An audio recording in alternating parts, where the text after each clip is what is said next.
તો દેશભરમાં વિશ્વ ડોક્ટર્સ ડેની ઉજવણી થઈ રહી છે ત્યારે સુરેન્દ્રનગરની ગાંધી સિવિલ હોસ્પિટલમાંથી આરોગ્ય તંત્રની કથળતી પરિસ્થિતિઓ સામે આવી। હોસ્પિટલમાં મેડિકલ ઓફિસરની 14 મંજૂર જગ્યાઓ સામે માત્ર 2 જ ડોક્ટરો ફરજ બજાવી રહ્યા છે। સિવિલ હોસ્પિટલમાં રોજની 700થી વધુ દર્દીઓની ઓપીડી નોંધાય છે, પરંતુ ડોક્ટરોની અછતના કારણે દર્દીઓને કલાકો સુધી લાંબી લાઈનોમાં ઊભા રહેવું પડે છે। પૂરતા સ્ટાફના અભાવે ગંભીર દર્દીઓને અમદાવાદ કે રાજકોટ રિફર કરવા પડતા હોવાથી ગરીબ પરિવારો हैरान परेशान થઈ રહ્યા છે।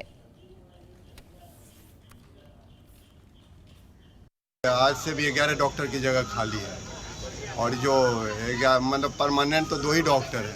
ये भी 1 महीना क्या है, 1 महीने 1.5 महीने में चली जाएगी।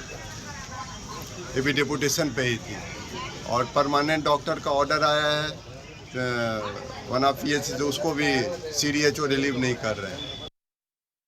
કાનનું સર્ટિફિકેટ લેવું, કોઈને આંખનું સર્ટિફિકેટ લેવું, કોઈને ઓર્થોપેડિકનું સર્ટિફિકેટ લેવું, પણ આ ડૉક્ટરોના અભાવના કારણે આ દૂર દૂરથી ભાડા ફરીને આવેલા દિવ્યાંગો ને ધરમ ધક્કા થાય છે। અહીં આવે તો સાહેબને પૂછે તો સાહેબ એમ કે ડૉક્ટર જ નથી।